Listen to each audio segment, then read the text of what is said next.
조인섭 변호사의 상담소.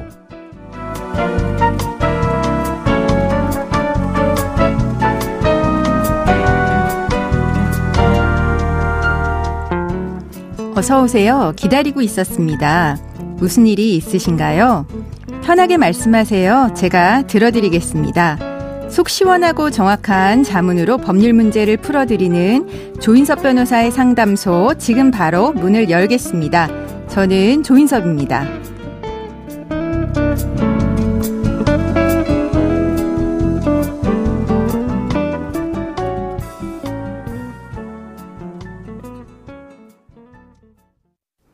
고민이 있을 땐 언제든 문을 두드려주세요. 당신을 위한 로하우스 조담소 박경래 변호사와 함께합니다. 안녕하세요. 안녕하세요. 법무법인 신세계로의 박경래 변호사입니다. 네, 오늘은 어떤 고민이 기다리고 있는지 먼저 사연부터 알아보겠습니다.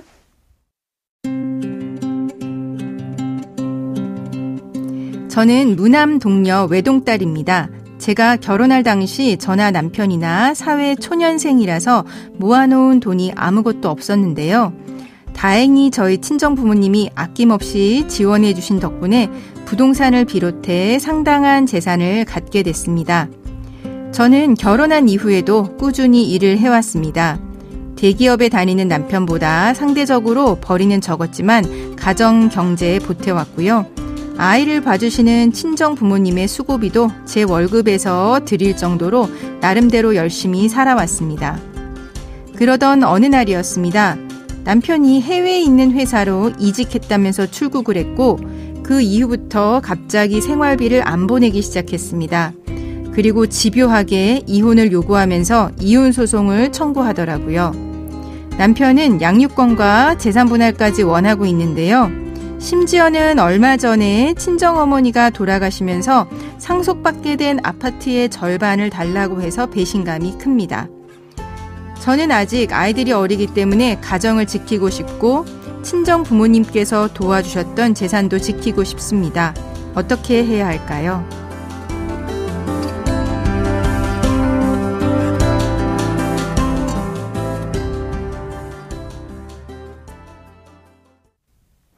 네, 사연자분의 남편이 갑작스럽게 이혼 소송을 청구했습니다.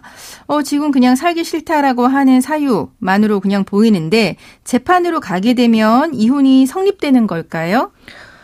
우리나라는 이혼 여부를 결정함에 있어서 원칙적으로 유책주의, 예외적으로 파탄주의를 이제 가미하여 판단하고 있기 때문에 네. 사연자님께 혼인 파탄에 어떤 책임이 있는 유책 사유가 있지 않은 한 남편이 일방적으로 이혼을 청구한다고 하여서 이혼이 성립하는 것은 아닙니다. 네. 다만 이제 남편이 이혼을 결정하고 이혼을 요구함에 있어서 그 재반 사정을 고려할 때 어느 한쪽에 큰 잘못이 있지 않다고 하더라도 이미 부부 사이가 완전히 파탄에 이르러서 전혀 회복의 여지가 없다고 판단이 되면 예외적으로 이혼 청구가 인용되는 사례가 있기도 합니다. 네.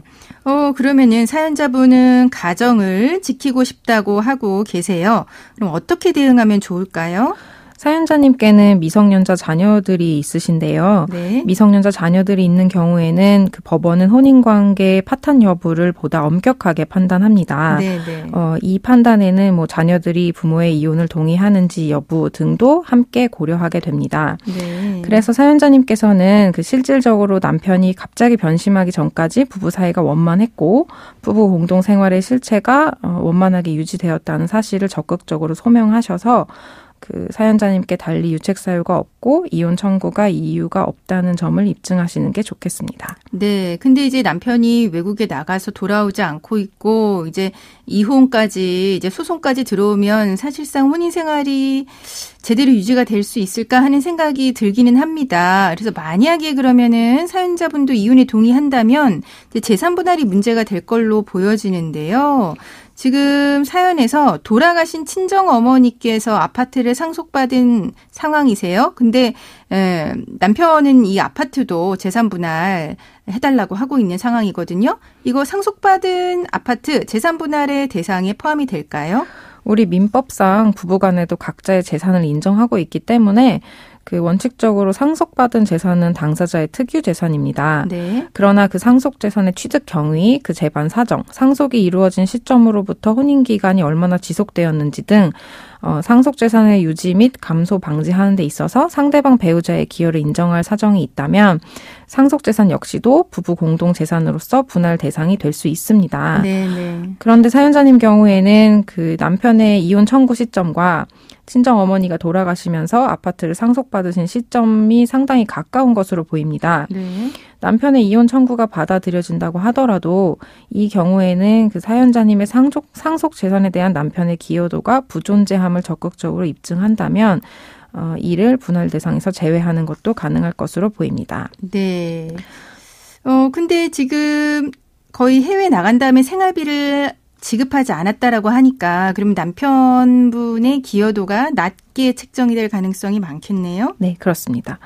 그 외에 사연자님이 그 혼인기간 중 취득하신 재산에 대해서는 네. 아무리 이제 부모님께서 도와주셔서 형성한 재산이라고 하더라도 그 혼인기간 중에 상대방이 생활비를 지급하는 등 기여도가 있기 때문에 네. 최대한 사연자님의 기여도를 높게 주장하되 재산 분할의 대상 자체에서 제외할 수는 없을 것으로 보입니다. 네. 그러면은 지금 사연자분의 남편이 갑자기 생활비를 끄는 상황이신데요. 만약에 이혼을 안 하신다라고 했을 때는 이거 생활비를 받을 수는 없을까요?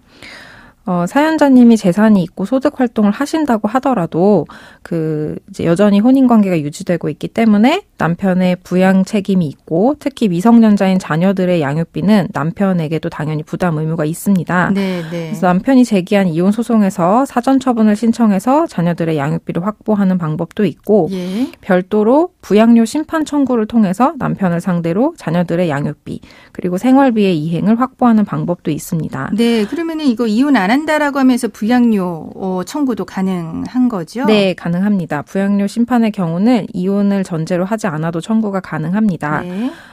그런데 못 받은 생활비 같은 경우에 부양료는 장래를 향해서만 효과가 있기 때문에 생활비 같은 경우는 못 받으신 부분에 대해서는 좀 청구가 어려우실 것으로 보이고 다만 아이들 양육비에 대해서는 원칙적으로 과거 양육비 청구가 가능하기 때문에 이 부분의 그 확보도 검토하시는 게 필요하겠습니다. 네, 그럼 적극적으로 대응하시면 생활비도 이제 받으실 수 있을 걸로 보여지네요. 네. 네, 지금까지 상담 내용을 정리를 해보자면 사연자분의 남편은 갑자기 해외로 직장을 옮기더니 일방적으로 생활비도 끊고 이혼을 요구를 했습니다. 남편은 양육권과 재산 분할도 청구를 했는데요. 심지어 최근 친정 어머니에게 상속받은 아파트의 절반까지 요구를 한 상황입니다. 그래서 사연자분은 가정도 지키고 친정 부모님께서 주신 재산도 지키고 싶다고 하셨는데요. 원칙적으로 상속받은 재산은 당사자 자신의 각자의 특유 재산으로 인정이 됩니다. 특히 이제 사연자분은 아파트를 상속받은 시기와 남편의 이혼 청구 시기가 상당히 가까운 것으로 보이는데 이런 경우에는 남편의 이혼 청구가 받아들여진다고 하더라도 아파트를 분할 대상에서 제외하거나 기여도가 남편 쪽이 굉장히 낮게 인정해 줄 가능성이 많다라고 해주셨고요. 예, 그리고 이제 혼인 기간 중에 사연자분의 친정 부모님이 도와주셔서 형성된 재산 같은 경우에는 재산 분할의 대상에는 포함이 되지만 이 역시 남편의 기여도는 높게 인정되지 않을 걸로 보여진다고 했습니다. 또 만약에 이혼을 안 하는 경우에 남편이 생활비를 주지 않는 부분에 대해서는 이혼 소송에서 사전 처분을 통해서 아니면은 별도의 부양료 심판 청구를 통해서 확보하는 방법도 있다고 조언해 주셨습니다. 네, 조인섭 변호사의 상담소 청취자 여러분들의 사연을 기다리고 있습니다. 박경래 변호사 사연은 어떻게 보내셔야 할까요? 네, 인터넷 포털 사이트 검색창에 YTN 라디오 조인섭의 상담소를 입력하시고 홈페이지에 들어오셔서 상담 게시판에 글 남겨주시면 됩니다. 연락받으실 전화번호도 함께 적어주시기를 바랍니다. 네, 감사합니다. 지금까지 박경래 변호사와 함께했습니다. 감사합니다.